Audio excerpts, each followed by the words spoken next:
दर्शकों नमस्कार, मैं दीपक मजुमदार और आप देख रहे हैं हल्ला बोल न्यूज़। अभी छत्तीसगढ़ की राजधानी रायपुर के नगर निगम गार्डन पे हम मौजूद हैं और हमारे साथ गोपाल साहू जी जो अनियमित कर्मचारी संविदा कर्मचारी के प्रदेश संयोजक हैं, वो हमारे बीच मौजूद है और कुछ बातें इनसे हम करने वाले हैं। मगर आपसे सबसे पहले एक बात को लेकर के साझा होना चाहता हूं कि जिस प्रकार से कांग्रेस की सरकार ने इन लोगों को पिछले 4.5 सालों से एक बात कहते आई है कि हम आपको नियमितीकरण कर देंगे या आपके लिए कुछ सार्थक सोच रखेंगे, परंतु 4.5 साल बीतने को हो गया, सरकार ने अभी तक इनकी कोई सुध नहीं ली। ये कह रहे हैं कि सरकार अगर किसी न किसी प्रकार से हमारी मांगों को मान लेती है, निश्चित रूप से हम समग्र कर्मचारी वर्ग फिर से एक बार भूपेश की सरकार को सत्ता में लाने के लिए पूरा प्रयासरत होंगे। यहाँ पे स्थिति ये बन रही है कि कांग्रेस और बीजेपी दो मजबूत पार्टियां जो छत्तीसगढ़ में हैं, उस पार्टियों को सेंध लगाने के लिए अब एक पार्टी छत्तीसगढ़ में कूच कर चुकी है और वो है आम आदमी केजरीवाल की पार्टी। कल माननीय केजरीवाल दिल्ली से छत्तीसगढ़ पहुंचे थे और साथ में पंजाब के भी मुख्यमंत्री यहां उनके साथ पहुंचे थे और उन्होंने जिस प्रकार से वादों की झड़ी की है, खास करके कर्मचारी वर्ग के लिए एक बहुत बड़ा इन्होंने वादा लेकर के आया है और पूरी गारंटी की बात की है। अब सवाल ये उठता है कि इस प्रकार की गारंटी भारतीय जनता पार्टी ने पिछले 15 साल में भी दिया था। 5 साल जब कांग्रेस को मौका मिला, कांग्रेस ने भी खूब झड़ी उड़ाई थी वादों की, परंतु किसी ने कोई वादा पूरा नहीं की। सिर्फ एक वादा पूरा किया था शिक्षा कर्मियों को लेकर के भारतीय जनता पार्टी में। अब कुछ हिस्सों में कांग्रेस ने छोटे छोटे कर्मचारियों को थोड़ी बहुत राहत दी है। ये अगर हम बात कहें तो पूर्ण रूप से कोई राहत नहीं मिला। खास करके जो ये वर्ग के कर्मचारी, अनियमित कर्मचारी और संविदा कर्मचारी, वो तो केवल उनके आश्वासन पे रह गए हैं। तो क्या कुछ मामला है, हम जानने की कोशिश करेंगे और गोपाल प्रसाद हमारे बीच मौजूद हैं, वो अगला आंदोलन किस प्रकार से करेंगे हम जानने के लिए इनके बीच पहुंचते हैं। जिस प्रकार से आप लोग लगातार जो सरकार से अपनी मांगों को लेकर के डटे हुए थे और काफ़ी धरनाएँ भी दिए हैं, तरह तरह के षड्यंत्र भी किए हैं सरकार को रिझाने के लिए, परंतु सरकार जो है अपनी आखिरी जो अनुपूरक बजट में आप लोगों को कहीं स्थान नहीं दी। आखिरी समय 15 अगस्त में भी घोषणा करने की जो प्रलोभन दिए थे वो भी पूर्ण नहीं हुआ। तो अब क्या स्थिति है? सरकार हमारी या प्रदेश के कहें तो पूरे अनियमित परिवार के लिए जो कमिटमेंट किया था उसको पूरा करने नाकाम रहा और कुछ वर्ग के अलग अलग वर्ग के कुछ वेतन बढ़ा करके हमको संतुष्ट करने की कोशिश की, लेकिन हम इससे संतुष्ट नहीं हैं और हम चाहते हैं कि सरकार ने जो चुनाव के पूर्व जो 10 दिन में नियमित करने का वादा कमिटमेंट किया था उसको पूरा करें। और इस संदर्भ में आज हमारे एक वर्चुअल बैठक भी था। वर्चुअल बैठक में लगभग क्या है 40 संगठन से अधिक जो हमारे सहयोगी संगठन है उनके पदाधिकारी जुड़े और इस पर विचार विमर्श में किए। नेक्स्ट फिर अभी हम जल्दी बैठक करेंगे, उसके बाद हम आगे के आंदोलन की रणनीति बनाएंगे।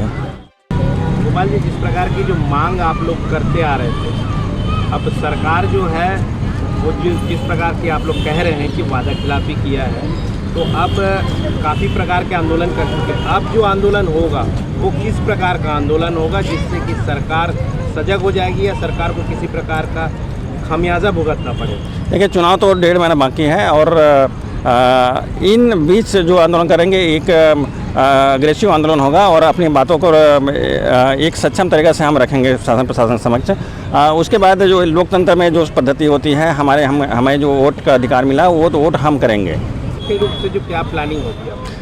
हम जैसे निरंतर करते आए हैं, अनेक प्रकार के हमने आंदोलन धरना प्रदर्शन किया, इसी कड़ी में हम फिर से अभी करने की कोशिश कर रहे हैं और इसके लिए हम शीघ्र निर्णय लेंगे, जिसमें क्या है ऐसे हम आक्रामक आंदोलन करेंगे जिससे सरकार हमारी बातों को मानने के लिए मजबूर होंगे और हमारी जो उसने घोषणा पत्र में जो घोषणा पत्र के बिंदु क्रमांक 11 और 30 में जो कमिटमेंट किया है प्रदेश के अनियमित संविदा दैनिक वेतनभोगी कर्मचारियों को नियमित करने और जो आउटसोर्सिंग बंद करने की बात की है और जो हमारे निकाले गए कर्मचारी हैं उनको को भी इसने लिख के दिया था कि अब हमारी सत्ता में हमारी सरकार बनेगी तो इनको रोजगार देंगे। लेकिन ये सारे चीज़ मुद्दे जो हैं कहीं ना कहीं क्या है, सरकार हमको इग्नोर कर रही है। तो इसका परिणाम तो सरकार को आने वाले दिनों में देखने को मिलेगा।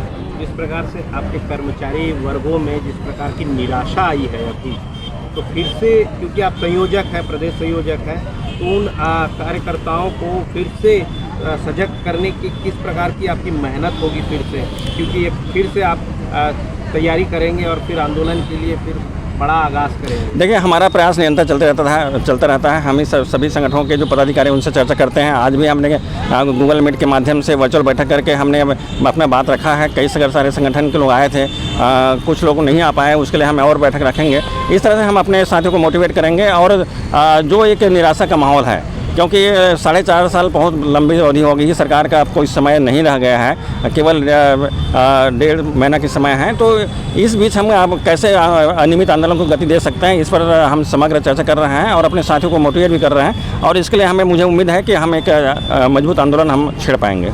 गोपाल जी, जैसे अभी आप कह रहे हैं कि मतदान का भी उपयोग करेंगे, अगर लगता है सरकार मांगे पूरी नहीं करे तो आपके जितने कर्मचारी हैं सरकार के विरुद्ध में मतदान भी कर सकते हैं? देखिए, अब सभी जगह अलग अलग वर्ग के होते हैं, लेकिन हम ये नहीं बोल सकते किसी के खिलाफ मत करेंगे। लेकिन स्वाभाविक रूप से क्या है, हर व्यक्ति अपने अधिकार के लिए अपने जहाँ पर उनको अपना अधिकार मिलता है वहाँ पर जाता है, उसको वोट देते हैं। तो स्वाभाविक रूप से हम भी इस तरह से सिचुएशन में आएंगे कि सरकार पूरी नहीं कर।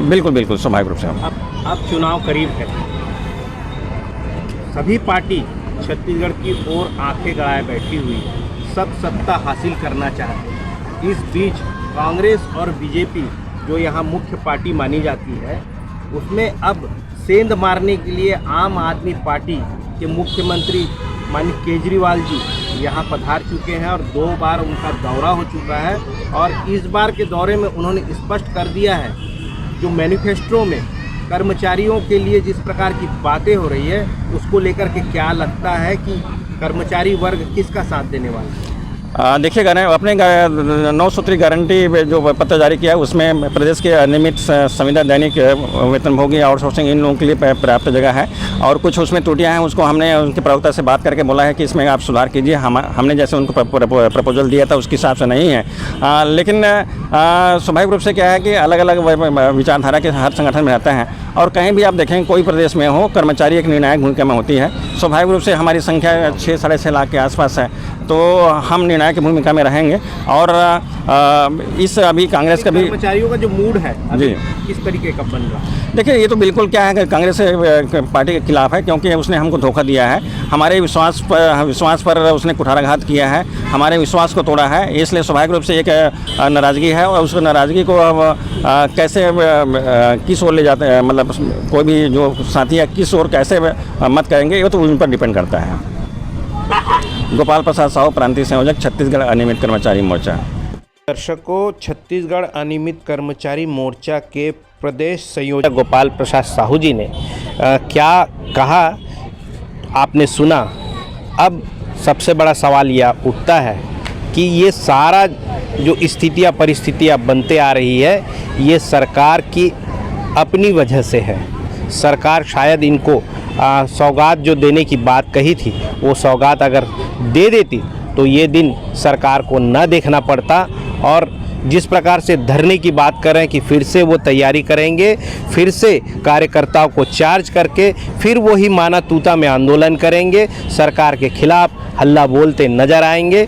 तो ये एक सरकार के लिए एक चेतावनी है कि सरकार अभी भी चेत जाए और इनकी जो मांगे हैं उसको पूरा कर दे, वरना वही होने वाला है जिसका जिक्र मैंने अभी किया कि कहीं कांग्रेस की मजबूत पार्टी में आम आदमी पार्टी केजरीवाल का सेंध न लग जाए।